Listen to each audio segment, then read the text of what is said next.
오늘 우리에게 주신 말씀 함께 읽도록 하겠습니다. 오늘 하나님께서 우리에게 주신 말씀 민수기 6장 22절부터 27절까지 말씀입니다. 민수기 6장 22절부터 27절까지 말씀을 저 여러분이 한 절씩 교독하겠습니다. 여호와께서 모세에게 말씀하셨습니다. 아론과 그 아들들에게 말하여라. 너희는 이렇게 이스라엘 자손을 축복해 말하여라. 여호와께서 너에게 복을 주시고 너를 지키시기를 비노라. 여호와께서 그 얼굴을 내게 비추시고 내게 은혜 베푸시기를 비노라. 여호와께서 그 얼굴을 너를 향해 드시고 내게 평강을 주시기를 비노라. 함께 읽겠습니다. 그렇게 그들이 내 이름으로 이스라엘 백성들을 축복하면 내가 그들에게 복을 내릴 것이다. 아멘. 여러분 지금 보시면 모르시겠지만 저는 선천적으로 생머리입니다. 네, 굉장히 강하고 곧게 뻗은 직모예요. 네, 아침마다 만지느라고 애를 씁니다. 네, 굉장히 강한 직모여서 원래는 제가 머리를 이제 깎고 나서 샴푸를 하면은 손에 머리카락이 박혀요. 네, 그런 직모거든요. 그래서 이제 어릴 때부터 이제 머리를 짧게 깎으면은 늘 이제 아침 일어나면 머리가 막 새집을 져서 뜨거나 하는 일들이 너무나 스트레스였어요. 이것에 대한 컴플렉스가 심했습니다. 근데 이제 대학교 때 제 동생이 저에게 새로운 제안을 하는 거예요. 파마를 해보라고 해서 동생이 가는 미용실을 가서 파마를 생전 처음으로 받게 되었습니다. 굉장히 새로우니까 막 설레고 이러는 거예요. 아, 내가 이런 걸 하다니 해가지고 머리 이상한 것도 막 쓰고 이렇게 해가지고 설레는데 끝나고 나니까 거기 미용실에 계신 분들이 너무 잘 됐어요. 이렇게 하신 거 너무 잘 됐어요. 인상이 너무 부드러워 보여요. 이 얘기 듣는데 너무 좋은 거예요. 굉장히 기대를 해가지고는 기대를 가득 안고는 교회를 갔습니다. 토요일날 찬양팀 모임이 있는데 교회에 파마한 머리로 처음 갔어요. 기대를 하고 왔는데 저를 탁 보자마자 사람들이 놀라는 거예요. 파마를 했으니까. 제가 늘 스포츠 머리였는데 놀라가지고는 얘기하는 거예요. 아, 고이즈미 총리다 이러는 거예요. 다 아시죠? 고이즈미 총리? 네, 굉장히 실망했어요. 네, 굉장히 실망을 했고 그 다음부터 절대 파마를 하지 않았습니다. 지금 파마한 게 아니에요. 어쨌든 우리의 기대와 현실 사이에 차이가 있을 때가 있습니다. 그렇죠? 네. 마음속에 바라는 게 있는데 현실이 여의치 않아서 실망하거나 다른 선택을 하거나 아니면 기대하지 않으려 하기도 하죠.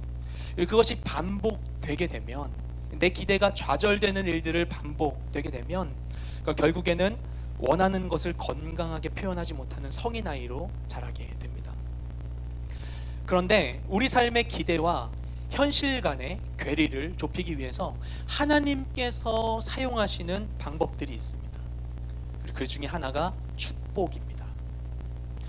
누군가를 축복한다는 것은 그 사람의 가능성을 확장해 주는 것이죠. 그 사람이 실제로 그래서가 아니라 이 사람이 이렇게 할 수 있을 것이라고 믿음으로 선포해 주는 것이 축복입니다. 그래서 그 사람이 당장에 보이는 액면의 모습보다 더 나은 사람이라고 이 순간 선언해 주는 것이죠. 그래서 축복은 기대와 현실을 연결해 줍니다. 오늘 우리가 본 본문은 하나님께서 아론과 그 아들들에게 이스라엘 백성을 향해서 선포하도록 명하신 축복 기도문입니다. 축복 기도를 우리가 축도라고 하지 않습니까? 예배 드릴 때 마지막 시간 되면 이게 손 뻗고 목사님들이 축도를 하시죠. 예배 순서의 마지막에 선포하는 그게 축복 기도입니다. 그래서 늘 그 시간에 사용하는 본문, 우리 익숙한 본문이 고린도후서 13장 13절 말씀입니다. 그렇죠? 주 예수 그리스도의 은혜와 하나님의 사랑과 성령의 교통하심이 너희 무리와 함께 있을지어다. 아멘. 이 말씀을 토대로 축복 기도를 하죠. 그런데 우리 장로교 교회에서 우리 예배를 드리는 그 예식 순서를 따라 우리가 이것을 진행하는 것인데요. 이 장로교 예식의 기초가 웨스트민스터 성회에서 제정되어 있어요. 근데 그 웨스트민스터 성회에서 제정된 그 축복 기도는 사실 고린도후서 13장 13절 외에 하나가 더 있습니다. 그게 바로 오늘 우리가 읽은 말씀입니다. 그래서 어떤 교회는 이 말씀으로 축도를 하는 목사님들이 계세요. 이단이 아닙니다. 이걸로 한다고 해서 그게 그 성회에 제정되어 있는 온전한 성경의 그 축복 기도의 예 중에 하나입니다.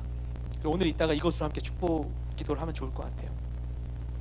그래서 이 본문이 그래서 성경에 나오는 가장 대표적인 축복 기도문입니다. 그래서 초대 교회 가운데 초대 또한 개혁주의 교회들은 이 말씀으로 고린도후서보다 이 말씀으로 더 많이 축복 기도를 했었다라고 하죠. 앞서 우리가 2주 동안은 아브라함과 모세 기도문을 통해서 중보 기도에 대해 함께 나눴었는데요. 오늘은 아론의 축복 기도문 함께 살펴보기를 원합니다. 아울러서 이 축복 기도가 필요했었던 그 당시 이스라엘의 상황을 우리 함께 보게 될 겁니다.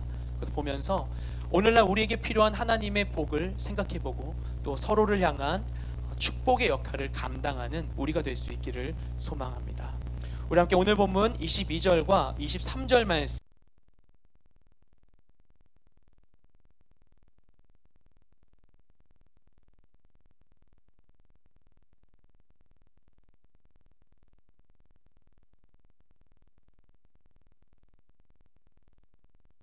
는 이스라엘 백성의 광야 생활에 대한 기록을 담고 있는 책이죠. 민수기는 출애굽한 다음에 약 2년 정도 지난 후 시점부터 시작합니다. 이때 시작되는 시점은 시내산에 모여 있을 때였어요. 시내산에서 그 레위기에서의 모든 그것들을 다 예식을 하고 성막 세우고 율법 받고 하는 걸 한 다음에 2년이 되어서 시내산을 떠나기 직전쯤에 민수기서가 기록되기 시작합니다. 그 시점부터의 내용이 기록됩니다. 그때부터 이 시내산 앞을 떠나서 약 38년 정도 기간 동안 광야를 헤매어서 마침내 그들이 요단강을 건너기 전에 그 모압 땅 가운데 그들이 모압 평지에 이르게 될 때까지, 그때까지의 내용이 민수기서에 기록되어 있는 것이죠. 그 모든 시간 동안, 이 38년에 기록되어 있는 시간 동안 이스라엘 백성들은 광야에서의 삶을 통해서 하나님만을 전적으로 의지하는 하나님의 백성으로 거듭나게 됩니다. 또한 당시에 이 지역의 최강자였던 바산왕 옥과 아모리 왕 시온을 무찌르는 강한 군대로 성장하게 되죠.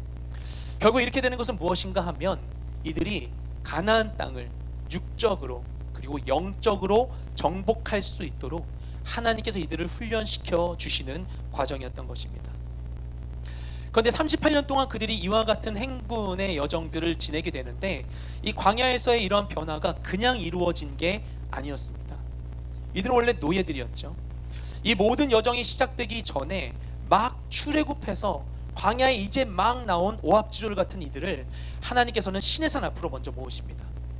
그리고 하나님의 군대로 이들을 차례차례 준비시켜 주시는 것이죠. 왜냐하면 이들은 이제 이곳을 떠나면 이 시내산을 떠나는 즉시로부터 가나안을 정복하기 위한 정복전쟁을 수행해야 됐기 때문입니다.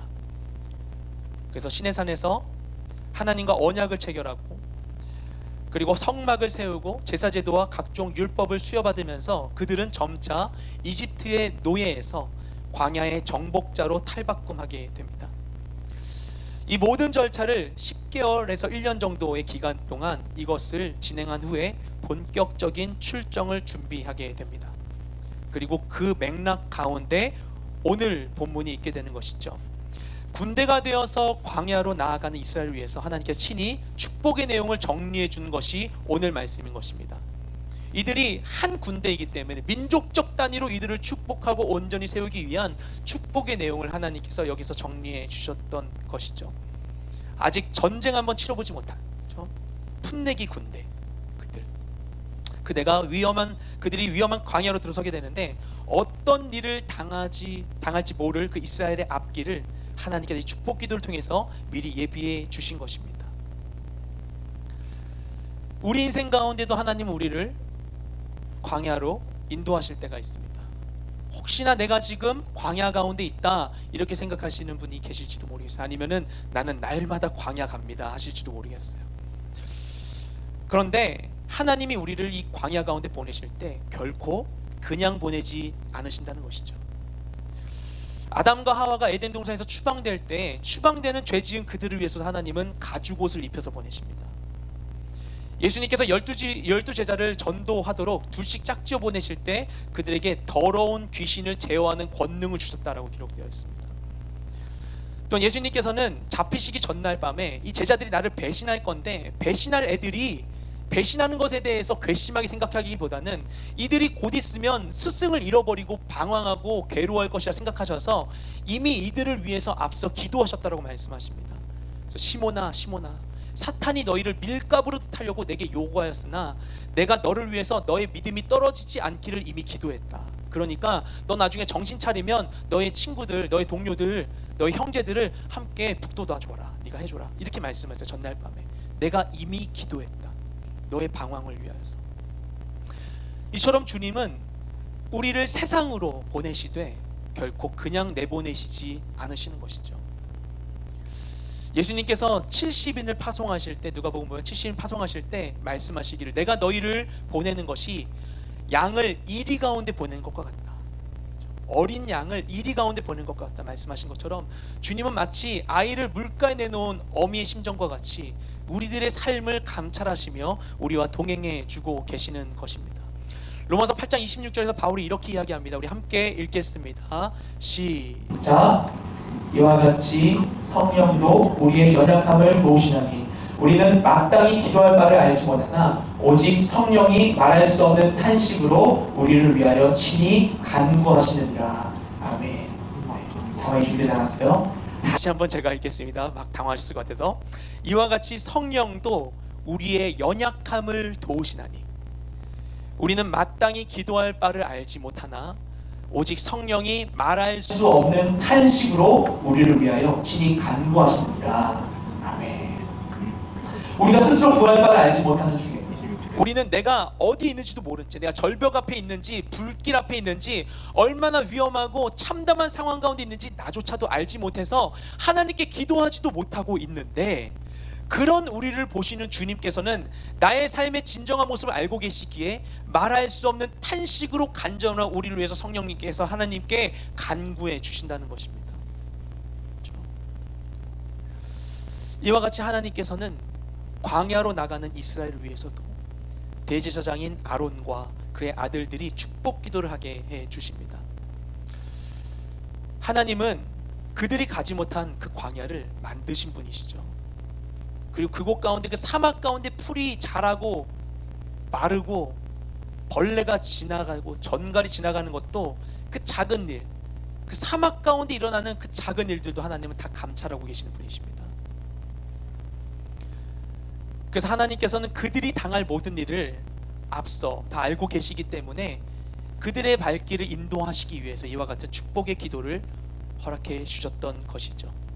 장차 알지 못하는 광야로 나아가야만 한 이스라엘을 위한 하나님의 영적 가이드가 되는 것이 바로 이 축복 기도문인 것입니다.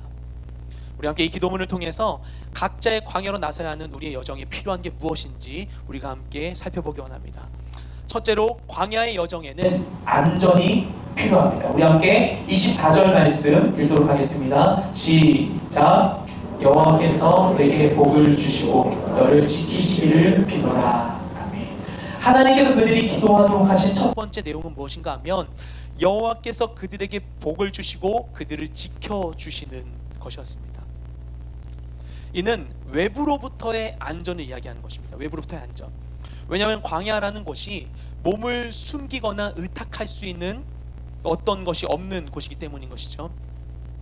당연히 짐승이나 강도나 질병이나 재해로부터 보호받을 수 있는 수단이 하나도 없는 곳이었습니다. 그래서 그냥 자연적인 상태로 아무것도 없이 그냥 떡하니 광야에 있게 된다면 그 상태로는 생존하기 어려운 그런 곳인 것이죠. 그래서 광야에 서면서 이스라엘 백성은 들어서는 순간, 광야에 들어서는 순간 모든 위협에 무방비 상태로 노출되게 됩니다. 그리고 하나님의 보호하심이 없이는 단 하루도 살 수 없는 연약한 존재가 되는 것이죠. 그 전까지는 모든 것이 갖춰져 있는 곳에 있었으나 이젠 아무것도 없는 곳 가운데서 그냥 연약한 존재로 그냥 노출되는 것입니다. 나 자신을 스스로 보호할 수 없다는 사실은 우리를 매우 불안하게 만들죠. 예전에 어떤 청년 지체분하고 이야기를 나누는데 그분이 그러시는 거예요. 본인이 하나님을 덜 믿었을 때에는 그냥 편하게 살았는데 하나님을 더 열심히 믿게 되니까 바보가 된 것 같다는 거예요. 옛날에는 말도 막 하고 원하는 데 막 얘기하고 막 욕도 하고 일하면서 화도 내고 했었는데, 그리고 막 요령껏 막 그냥 마음대로 이렇게 일을 했었는데 하나님 더 깊이 알게 되니까 그것을 못하게 되었다는 거예요. 그래서 막 손해보는 상황들 너무나 싫다는 거예요. 자신이 막 지는 것 같고 손해보는 것 같고, 그리고 자신의 직장에서의 사람들이, 동료들이 자신이 교회 다니는 사실을 알게 되니까 너무 불편해진다는 것이죠. 예전처럼 하지 못하게 되었다. 내가 바보가 된 것 같다. 라고 이야기하는 것이죠. 세상에는 많은 위험이 있습니다. 우리가 하루의 일상을 시작하면서도 출근길에 꽉 막힌 도로 가운데 콩나물 시루처럼 꽉 차 있는 지하철 속에서도 이미 고난이 시작되죠. 나를 압박하는 많은 요구들과 책임들, 그리고 긴장을 늦출 수 없는 관계들, 지나친 말과 태도들, 이 모든 것이 우리를 너무나 힘들게 만듭니다. 그리고 그런 상황을 마주하게 되면 일반적으로 사람들은 자신을 보호하기 위한 무기를 들게 됩니다. 그래서 왜냐하면 내가 당했으니까, 나는 권리가 있으니까 분노하거나 욕하거나 반대로 오히려 숨어버리거나 무시하거나 또는 비방하거나 험담하거나 무리를 짓거나 용서하지 않고 보복하는 것입니다. 그것이 나를 위한, 이 험한 세상 가운데에서 나를 위한 안전장치라 여기는 것이죠. 그리고 나는 안전하다, 나는 강하다 라고 생각합니다. 그런데 과연 그것이 우리를 안전하고 강하게 만들어주는 것입니까? 바울은 고린도전서 12장 5절 말씀 가운데에서 자신은 약한 것들 외에는 자랑하지 않겠다고 선언합니다. 어떻게 불안한 광야 같은 세상 속에서 우리가 약한 것을 자랑할 수 있겠습니까? 그렇죠? 세상은 약한 것을 싫어합니다. 약한 것은 무시하고 비하하고 부끄러워합니다. 그리고 강해질 것을 요구합니다. 그런 세상의 판단 앞에서 우리는 자신의 약함을 감추거나 극복하는 데 익숙해져 있어요. 세상의 시선으로 자신을 볼 때 자신 안에 있는 약점을 용납할 수 없게 됩니다. 그리고 자신의 약함을 존중받지 못한 사람은 다른 이의 약함도 인정하지 못하게 되는 것이죠. 우리가 그래서 더 나은 삶을 살고자, 더 잘 살고 싶어서, 행복하고 싶어서 약함을 거부하고 강함을 추구하는 것인데, 그런데 결국에 그 약함에 대한 혐오는 자기 자신의 평안을 빼앗고 타인을 향한 사랑을 고갈되게 만드는 것입니다. 그런데 중요한 것은 무엇이냐면 정작 우리는 사실 모두 다 연약한 존재가 맞다는 것이죠. 이런 갈등이 에덴 동산에서 시작되었습니다. 하나님과의 첫 번째 약속을 어기고 선악을 알게 하는 나무의 실과를 먹은 아담이 그의 눈이 밝아져서 자신이 벗고 있다는 사실을 인지하게 되었죠. 그리고 무엇을 합니까? 재빨리 무화과 나뭇잎을 얻어서 그것을 자신의 몸을 감추고 하나님 낯을 피하게 되는 것이죠. 창조 직후에 있었던 인간, 죄가 있기 전의 인간은 하나님과 온전한 연합을 이루고 있었죠. 이 상황 가운데서 인간은 어땠는가 하면 자신을 향한 하나님의 시선과 그분의 평가 속에서 자유와 평안을 누리고 있었습니다. 평안할 수 있었어요, 하나님 안에서. 하지만 죄로 인해 하나님의 관계가 단절되자 초라하고 연약한 자신의 실존을 깨닫게 되는 것이죠. 사실 하나님이 계시지 않으면 아무것도 아닌 존재였던 거예요, 원래부터 자신은. 근데 하나님의 영광이 사라지게 되자 내가 이런 존재였다는 것을 드디어 깨닫게 됩니다. 그리고 자신의 약함을 감추기 위해서 급급하게 되는 것이죠. 그렇다면 과연 무엇이 아담을 수치스럽게 만든 것입니까? 아담을 부끄럽게 만든 것은 그가 벗고 있다는 사실 자체가 아니라 하나님과의 관계의 단절이었습니다. 그것이 그에게 수치를 줬고 그것이 그를 괴롭게 만들었던 것이죠. 원래부터 우린 연약했습니다. 우리는 약한 존재로 지음받았습니다. 아담이 그랬듯이 우리가 광야에 나왔기 때문에, 나의 대적들이 있기 때문에, 나를 헐뜯는 사람들이 있기 때문에, 나를 괴롭히는 사람들이 있기 때문에 불안하고 더 위험하게 된 게 아니라는 것이죠. 하나님 왜 나를 광야에 두셔가지고 나 이렇게 만드셨냐? 우리가 원래 약한 존재가 맞다는 것입니다. 그런데 하나님의 임재 안에 있었던, 타락하기 전에 아담은 벗은 몸으로도 약한 실존을 갖고도 자유로울 수 있었다는 것이죠. 정작 우리의 약함이 문제가 되는 것은 무엇이냐면 약함 자체가 문제라서가 아니라 하나님의 임재가 고갈되었기 때문입니다. 약할지라도 강하신 주님과 함께하게 될 때 우리의 모든 약함은 더 이상 우리에게 문제가 되지 않게 되는 것이죠. 주님의 강함을 경험하면 나의 약함이라는 것은 아주 작은 것이 됩니다. 주님의 강함을 경험하면 우리 자신의 약함을 마주할 수 있는 담대함을 얻게 됩니다. 저희 나눴지만 욥이 그랬죠. 욥이 자신 너무 힘든 거예요. 너무 힘들어서 내가 왜 이런 고난 당해야 되는가 얘기했을 때, 위대하신 하나님을 마주하게 되자 자신의 이 문제들은 아무것도 아닌 거예요. 하나님이 너 대체 뭔데? 나한테 따져봐라 얘기하실 때 아무것도 아닌 거예요.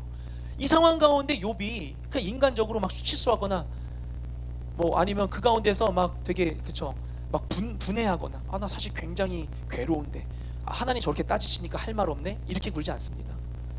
영광의 하나님을 만났을 때, 그가 하나님 앞에 아무것도 내가 주장할 수 없다는 사실을 알게 됐을 때 욥은 도리어 기뻐합니다. 주님, 내가 주에 대해서 듣기만 했는데 이제 주님을 눈으로 봅니다. 주의 영광 가운데 주님을 봅니다. 내 모든 문제 아무것도 아닙니다. 주님과 함께 나아갈 수 있습니다. 욥이 선포하게 되는 것이죠. 그렇잖아요. 우리의 모든 문제는 아무것도 아닌 것이죠. 시편 가운데 하나님께서 원수의 목전에서 내게 상을 베풀어 주시니, 그리고 내게 기름 부으시니 내 잔이 넘치나이다. 우리는 원수가 문제라고 생각을 해요. 기도합니다. 하나님, 저 원수 좀 없애주세요. 저 원수 좀 없애주세요. 저 원수가 내 삶의 문제예요. 열심히 기도하죠. 하나님, 원수 없애줄 수 있어요. 근데 가만 보면 원수가 사라진 자리에 뭐가 생기죠? 원수 2가 나타나요. 그죠? 그럼 또 원수 2 없애주세요. 반복하는 것이죠. 중요한 건 뭐냐면은 원수를 없애달라 해서 원수 없애주시면 사실 우리는 원수를 이기지 못한 것입니다. 그냥 회피한 거죠. 없애달라 하는 것이죠. 하나님이 우리에게 주시는 축복은 그런 게 아니라는 것입니다. 그냥 있는 원수 없애고 잠깐 피할 수 있는 자리를 마련해 주신 게 아니라, 원수가 있건 없건 그의 존재와 상관없이 누구도 빼앗을 수 없는 평강과 기쁨 가운데 머무는 것, 그게 하나님 우리에게 주신 승리인 줄 믿습니다. 그래서 원수의 목전에서 원수가 있음에도 불구하고 나에게 밥상을 차려주시고 맛있게 먹을 수 있게 해주신다는 것이죠. 우리에게 주신 하나님의 축복은 그 누구도 앗아갈 수 없는 것입니다. 그렇죠? 약함은 더 이상 우리에게 문제가 되지 않습니다. 오히려 내 삶 가운데 하나님의 능력을 경험할 수 있는 통로가 되는 것이죠. 그래서 하나님은 우리의 강함이 되기를 원하십니다. 우리의 유일한 안전장치가 되기를 원하십니다. 그래서 우리를 광야로 인도하시죠. 그 히즈웨일의 광야를 지나서는 찬양이 있죠. 너무 가사가 너무 좋은 것 같아요. 그래서 주님만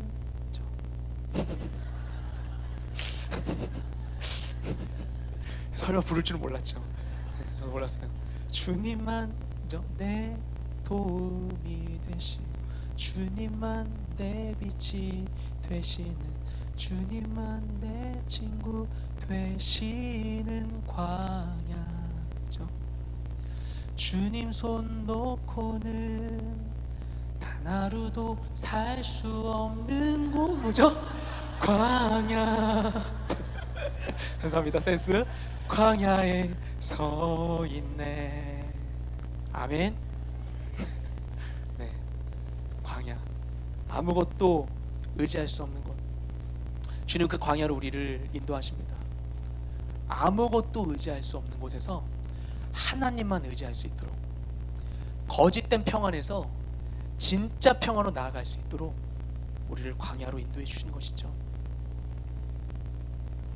그래서 우리가 나 스스로를 보호하기 위한 거짓된 안전장치를 버릴 때, 그때 하나님께서 친히 우리를 안전하게 보호해 주십니다.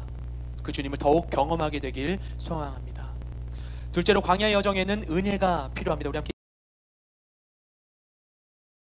시작. 그 얼굴을 내게 비추시고 내게 은혜 베푸시기를 기도하라. 아론이 하나님의 명을 따라서 축복한 두 번째 내용은 여호와께서 얼굴을 비추셔서 은혜를 베푸시는 것이었습니다. 광야는 예측 불허의 땅이죠. 낮에는 떼약볕이 내리쬐고 밤과 새벽에는 급격히 온도가 내려갑니다. 먹을 수 있는 것도 일정치 않고요, 물도 쉽게 구할 수 없는 곳입니다. 길과 방향도 정확하지 않고 생존과 이 행진이라는 일을 위해서 아무런 인프라도 구축되어 있지 않은 곳이 광야인 것이죠. 그래서 전적으로 하나님의 은혜를 통해서만 살아갈 수 있는 곳입니다. 그래서 하나님께서는 이들에게 만나와 메추라기 주세요. 이들이 자기 손으로 먹을 것을 얻을 수 없는 상태에 만드시고 하늘의 양식으로 먹게 해주세요. 전적 무능 상태에서 하나님으로부터 공급받을 수 있도록. 그리고 르비딤 생수를 통해서 목을 축이게 하십니다. 구름 기둥과 불 기둥으로 이들을 보호하시고 길을 인도해 주십니다. 그렇게 하나님의 은혜를 이들의 삶의 모든 것을 채우게 만들어 주시는 것이죠. 그런데 모세는 여호와께서 그 얼굴을 비추셔서 은혜 베푸시기를 원한다고 이야기합니다. 근데 우리가 알듯이 하나님은 영이시기에 우리와 같은 이 가시적인 얼굴을 갖고 계신 분은 아니시죠. 그러나 이 얼굴은 그 존재를 대표하는 것이기 때문에 하나님의 마음, 그분의 성품에 대해서 이야기할 때 시적인 묘사로 하나님의 얼굴이라고 구약에 표현을 합니다. 그래서 이런 기도 문구가 시편에 특히 많이 등장하는데, 우리 시편 67편 1절 2절 말씀 함께 읽도록 하겠습니다. 시작.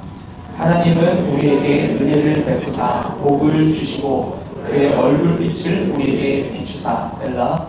주의 도를 이 땅 위에, 제가 읽겠습니다. 주의 도를 땅 위에, 주의 구원을 모든 나라에게 알리소서. 아멘. 자막팀이 실수하신 게 아니고 제가 처음 드린 원고에 나중에 수정해서 드렸었는데 이게 됐던 것 같아요. 네, 그렇습니다.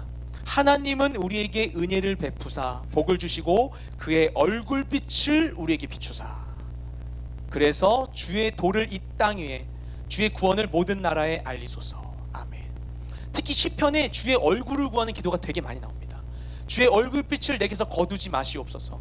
그 얼굴을 나를 향하여 들어주시옵소서. 그 얼굴빛을 비춰주시옵소서. 이 세 가지의 고백이 굉장히 시편에 많이 나와 있습니다. 다윗과 시편 기자들은 하나님의 은혜를 갈망하는 표현으로 하나님의 얼굴빛을 구하는 기도를 올리는 것이죠. 그 빛이신 하나님이 함께 하시는 것이야말로 진정한 은혜이고 그것이 복이라는 사실을 그들이 경험했기 때문인 것입니다. 요한일서 1장 5절 말씀 가운데 하나님에 대해서 표현하는 명확한 명제로서 하나님은 빛이시다라고 이야기합니다. 하나님은 빛이시래요. 빛을 가장 먼저 창조하신 하나님께서 본인이 빛 되심을 보여주심으로써 이 빛의 기능을 하나님이 하신다는 것을 우리에게 알려주시는 것이죠. 사실 하나님이 빛을 창조하지 않을 수 있었잖아요. 빛 없이도 우리 살 수 있거든요. 빛 없어서 가시광선 없는 상태에서 형태를 시각적으로 정보를 알지 못해도 우리 살아갈 수 있어요. 그런 동물들이 있잖아요. 하나님 우리에게 눈 안 주시고 빛 주지 않으시면 더듬이 주시면 되거든요. 더듬이를 이렇게 막 해가지고 할 수 있어요.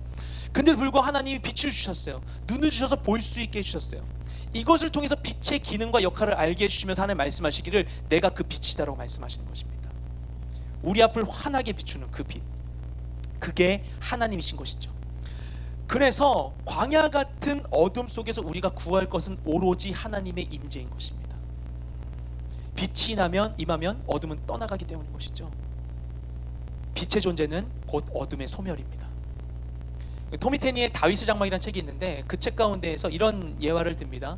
캄캄한 방에 있을 때 이 캄캄한 방에서 그 방에 있는 작은 스위치, 쬐끄만한 스위치 하나만 올리면 큰 방이 환하게 동시에 비춰진다는 거예요. 어둠은 순식간에 사라진다는 것입니다. 그래서 어두운 방에서 우리가 가장 먼저 찾아야 될 것은 무엇이냐? 그 작은 스위치가 어디 있는가, 그것을 찾아야 된다는 것입니다. 스위치 하나만 찾으면 됩니다. 그러면 방 전체가, 내 삶 전체가 환하게 비춰지게 됩니다. 그럼 여러분의 인생을 환하게 비출 여러분의 인생의 스위치는 무엇입니까? 저는 바라기는 이 예배가 여러분의 삶 가운데 주님의 임재의 빛을 비추는 스위치가 되길 간절히 소망합니다. 우리가 이곳 가운데 주님의 얼굴을 구할 때 주님께서 우리 삶 가운데 임하시고 그분의 빛을 비춰주시고 은혜를 베풀어 주시길 사모합니다. 셋째로 광야 여정에는 평강이 필요합니다. 우리 함께 26절 말씀 읽도록 하겠습니다. 시작. 여호와께서 그 얼굴을 너를 향해 드시고 내게 평강을 주시기를 비노라. 아멘. 아론은 여호와께서 그 얼굴을 이스라엘 향해 드셔서 평강을 주시기를 기도합니다. 이 세 번째 기도에 이르기까지 이 세 문장의 기도가 있었죠. 이 세 가지 기도 문장은 점진적으로 발전하고 있어요. 이게 찬찬히 살펴보면 그렇습니다. 첫 번째, 그냥 복을 주시는 것에서 친히 얼굴의 빛을 비춰주시는 것으로, 그리고 그 얼굴을 들어서 마주보는 것으로 하나님께 구하는 그 기도의 내용이 점차 구체적인 행동을 요청하는 것으로 발전하고 있는 것이죠. 또한 광야에서 필요한 것을 구하는 것에 대해서도 외부로부터의 안전에서 자신이 누리는 은혜, 더 나아가서 내 삶을 지배하는 평강으로 점차 적극적이고 직접적이고 강한 것으로 변하고 있는 것이죠. 이 기도의 전개를 보면서 우리가 알 수 있는 것은 하나님께서 우리에게 주시는 복이 제한적이지 않다는 것입니다. 그리고 점차 크고 깊어지는 것입니다. 그래 내가 순간순간 작은 것 가운데 기도하고 믿음으로 선포하고 하나님의 역사를 경험하는 게 중요해요. 내 안에 그 믿음이 강해질수록, 내 경험이 강해질수록 이게 점점 땅 따먹기 하듯이 믿음의 영역이 넓어지게 되는 것입니다. 더 다른 것을 구할 수 있게 되는 것이죠. 그래서 우리가 기도해야 되는 것입니다. 그 은혜를 경험할수록 더욱더 새로운 것을 갈망하게 되기 때문인 것이죠. 그리고 내가 얻어도 내가 구해도 마르지 않는 샘과 같이 우리에게 주실 은혜가 하나님께는 넘치도록 있는 분이십니다. 계속 구할 수 있는 것이죠. 아론이 얼굴을 드신 하나님의 직접적인 그 행동의 변화를 요청하면서 간구하는 것이 무엇인가? 평강이었습니다. 원문의 샬롬으로, 잘하는 단어죠. 샬롬으로 쓰여져 있는 이 평강이라는 것은 어떠한 위협이나 갈등이 없는, 모든 것이 조화를 이루는 완전한 상태를 의미합니다. 그리고 광야는 이 평강을 누리기에는 너무나 어려운 환경이었죠. 생존을 위한 기본적인 안전과 최소한의 식량과 물도 기대하기 어려운 곳에서 평강할 수 있게 된다는 것은 이 모든 환경을 초월하는 것을 의미합니다. 이거 굉장히 어려운 일인 것이죠. 위험과 결핍으로 가득한 환경 속에서 우리가 거기에 있게 된다면 우리는 평강을 유지할 수 있을까요? 그런데 중요한 것은 무엇이냐면 치안과 방범 시스템으로 안전을 확보하고 풍부한 식량을 얻는다고 해서, 부족함이 없게 된다고 해서 그래서 우리가 평강을 누리지는 않는다는 사실입니다.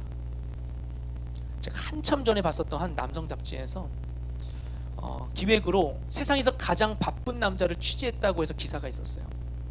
정말 그 사람이 제일 바쁜지 모르겠지만 자신들이 회의를 거쳤을 때는 그 사람이 제일 바쁜 사람다 이렇게 거기에 변을 달더라고요. 그 사람에 대해서 이제 취재를 하루 동안 했는데 그 사람이 보험 관련된 일을 하는 분이셨어요. 근데 아침에 일어나면은 씻고 이렇게 막 준비를 하는데 모든 곳에 이제 모니터가 있어서 자는 동안 있었던 일들을 계속 보면서 해요. 그리고 이제 씻는데 면도를 안 해요. 그 면도하는 시간이 아까워서 레이저 제모를 했어요. 그리고 이제 옷을 찾는데도 똑같은 옷이 수트가 다 준비가 돼 있어요. 아무거나 찾아가면 바로 입으면 되는 거예요. 준비 시간을 최소화하기 위해서. 그리고 차로 갔는데 비서 셋이 있습니다. 한 명은 운전하고 개인적인 일을 해주고, 한 명은 그 개인적인 그런 스케줄을 관리해주고, 한 명은 이런 그 업무와 관련된 스케줄을 관리해주는 거예요. 이들의 관리 속에서 막 분초로 하루를 쪼개면서 하루를 보내는 거예요. 개인 시간 거의 없이 이렇게 보내고서 바쁜 시간을 보내는 거예요. 취재하기도 굉장히 어려웠었던 것 같아요. 그리고서 그것을 마친 후에 그 취재했던 기자가 그 사람에게 마지막으로 물어봅니다. 이 질문이 정말 절묘한 질문이었던 것 같아요. 뭐라고 물어보냐면은 대체 왜 이렇게 사십니까? 왜 이렇게 바쁘게 사십니까? 라고 물어봐요. 왜 이렇게 바쁘게 살아요? 너무 힘들게 살잖아요. 그러니까 그분이 대답하니 대답이 걸작입니다. 편안하게 살려고요. 그렇게 대답합니다. 되게 의미심장한 대답이었어요. 아이러니하지 않습니까? 편안하고 조용한 삶을 살기 원하는데 그러려면 돈이 필요해요. 그래서 바쁘고 힘든 삶을 살아야만 하는 거예요. 편안하기 위해서 힘들어져야만 하는 그런 인생. 열심히 우리가 무언가를 추구해서 소유하고 준비하는 것이, 그것이 진짜 평강의 조건이 되는 걸까요? 근심의 노예로부터 해방되는 진정한 평강은 오직 하나님으로부터 오는 것인 줄 믿습니다. 어떤 상황에서도 함께 하시고 보호하시고 채워주시는 하나님을 신뢰할 때 그 누구도 빼앗을 수 없는 평강을 누리게 되는 것이죠. 그래서 우리는 주님의 품 안에서만 안식할 수 있게 되는 것입니다. 이처럼 광야로 나아가야 할 이스라엘 백성에게는 안전과 은혜와 평강이 필요했습니다. 그리고 이 모든 것은 앞서 우리가 본 대로 오직 하나님으로부터만 얻을 수 있는 것이었습니다. 하나님은 그걸 주려고 준비하고 계신 거예요. 그렇죠? 이걸 너무나 이 내용을 보면 하나님만 주실 수 있는 건데 그것을 주도록 축복 기도하라고 시키시는 거예요. 그렇죠? 마치 아이한테 가서 할아버지한테 가서 용돈 달라고 해. 그러니까 얘를 보내는 것처럼, 그렇죠? 줄 걸 뻔히 알면서 그 은혜 누릴 수 있도록 해주는 것처럼 하나님 그거 주려고 준비하시고는 그거 얻게 해달라고 기도해줘라 라고 얘기하시는 것이죠. 복을 주고 싶으셔서.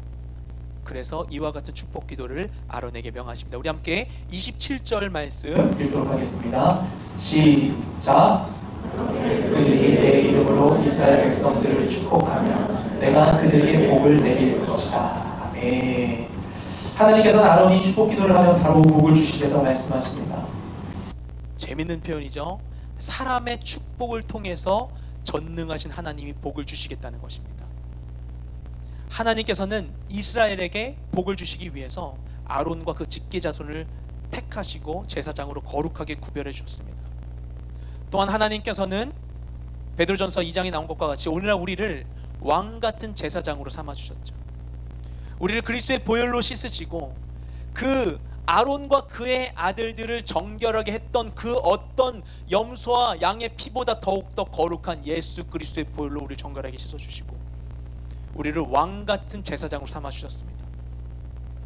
그래서 우리를 거룩하게 구별해 주셔서 서로를 향한, 그리고 이 땅을 향한 축복의 통로로 삼아 주시는 것이죠. 장차 여러분 W 가운데 하나님 더 많은 사람들 보내주실 줄 믿습니다. 지금 빈자리가 별로 없지만 이 빈자리 새로운 사람들 하나님 채우실 것입니다. 예. 채우실 텐데 그들이 이곳 가운데 처음 오게 되면 그들이 예배를 갈망하여서 어떤 은혜를 사모하여서 왔을 때 그들이 가장 먼저 마주하고 경험할 수 있는 게 뭘까요? 하나님이 그들을 부르실 텐데 부르셔서 그들에게 가장 먼저 제시해 주시는 것, 여기 있다 하고 선물로 제시해 주신 건 무엇이냐면 다름 아닌 우리들입니다. 여기 계신 여러분이에요. 우리 W 공동체, 우리가 그들을 향한 하나님의 선물입니다. 심지어 여기 온 우리를 향해서도 마찬가지인 것이죠. 내가 아니고서는 그 사람이 맡아야 할, 그 사람이 누려야 할 그 축복의 분량이 내가 아니고서는 주어질 수 없는 게 있을 수 있는 거예요. 우리가 함께 교회 공동체 가운데 모였다면 이 사람들을 향한 그 축복의 권리가, 권위가, 축복의 의무가 우리들 가운데 함께 있게 되는 것입니다. 서로를 향해 축복을 선포해야 될 의무가 우리에게 있는 것이죠. 그런데 우리가 축복하지 않고 비방하고 비판하고 저주하는 말을 한다면 그것은 하나님이 주신 바대로 이행하지 못하는 것이죠. 누군가가 혹시나 부족하게 느껴진다면, 아니면 그 사람이 미운 생각이 든다면 오히려 축복하십시오. 예수님께서 누가복음 6장 28절 말씀 가운데 너희를 저주하는 자를 위하여 축복하며 너희를 모욕하는 자를 위하여 기도하라고 말씀하십니다. 마태복음에서는 뭐라고 말씀하시냐면은 너희가 기도할 때 너의 원수를 위해서 기도해라 라고 말씀하세요. 뭐라고 하시냐면 이같이 한즉, 너희 원수를 사랑하며 너희를 박해하는 자를 위해서 기도하라. 이같이 한즉 하나님의 아들들이 될 것이다. 왜냐, 하나님이 비를 내리실 때 악한 자 선한 자 가리지 않고 다 내려주시고 햇빛을 비추실 때 또한 의로운 자 불의한 자 가리지 않고 다 내려주신 것처럼 그 악한 자들 향해서도 하나님이 사랑을 베풀고 계시는데 너네가 그들 축복하고 선대하면 하나님과 동일하게 행하는 거니까 너네는 드디어 하나님의 자녀가 되는 것이다. 이렇게 얘기하고 있는 것이죠. 하나님 그렇게 우리에게 축복의 권위를, 의무를 우리에게 주셨어요. 우리 눈에 보이는 모든 것들을 향한 하나님의 복을 주신 통로로 우리를 삼아 주신 것입니다. 우리 원수같이 여겨지는 자를 위해서 축복했을 때 아까 말씀드린 것처럼 축복은 무엇입니까? 그 사람을 향해 믿음으로 선포해 주는 것이죠. 당장의 그 사람의 모습이 아닌 더 나아갈 수 있는 것을 그 사람의 가능성을 확장해 주는 것이죠. 근데 만약에 그에게 기도했는데 그가 정말 내 축복대로 변화되어서 내게 도움이 된다면 그게 진짜 유익이지 않겠습니까? 또는 예수님이 말씀하셨던 것처럼 만약에 그 축복이 그에게 합당하지 않으면 그것이 여러분에게 돌아오게 될 것입니다. 이스라엘은 이 아론의 축복 기도 뒤에 남은 일정을 마무리하고 광야로의 본격적인 여정을 떠나게 됩니다. 출발할 때 그들은 여전히 연약했습니다. 하지만 하나님께서는 포기하지 않으시고 끝까지 그들을 붙들어 주셔서 가나안까지 그들을 인도해 주십니다. 그리고 가나안을 정복하게 하십니다. 그때 다 이루지 못했던 예루살렘 정복 다윗 때 이루어 주십니다. 다윗이 이루지 못한 성전의 건립 솔로몬이 하게 해주십니다. 대를 거치면서 하나님은 약속하셨던 바를 이루어 주십니다. 우리를 통해서도 그렇게 역사하실 것입니다. 새로운 장소, 새로운 시간, 새로운 여정, 그 가운데에서 우리 W에게도 이 축복 기도가 필요한 것 같습니다. 우리의 앞길, 그리고 함께하는 서로를 축복할 때, 그리고 우리를 뿌리내리게 해주신 이 여의도 땅을 축복할 때, 광야와 같은 내 인생 가운데 함께 마주하는 모든 자들을 축복할 때, 그 척박한 모든 자리를 축복할 때 내가 그 모든 것을 눈에 보이고 내가 느끼는 대로 저주하지 않고 그것을 믿음으로 축복으로 선포하며 나아갈 때 그 축복이 가리키고 있는 만큼, 그 축복이 뻗어나간 만큼 우리도 그만큼 더 전진하게 될 것입니다. 축복의 권세를 통해 새로운 길을 여는 우리 모두가 되시기를 주님으로 축복드립니다. 옆 사람에게 함께 축복하겠습니다. 당신은 약속의 땅을 정복할 것입니다. 반드시 그렇게 될 것입니다. 우리 먼저 하나님께 그와 같이 역사하신 하나님께 감사와 영광의 박수 올려드리겠습니다. 네, 우리 그 마음을 담아 하나님께 이 시간 기도하며 나아가기 원합니다.